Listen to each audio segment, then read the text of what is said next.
Going to see about the occipital lobe, which is very easy to remember because it is too small. The two part we have to learn and its function. So this one is the primary visual cortex and this one is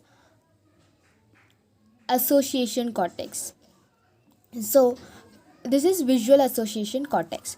This primary visual cortex, first we will discuss about this. So what does it do? It helps in awareness of vision, and this, that is visual association cortex, helps us to recognize and analyze. So guys, simply the occipital lobe is meant for eyes only. So if the back part of that is the occipital lobe is for the functions of eyes, just remind that the posterior visual cortex helps for the awareness and this part helps in recognizing and analyzing.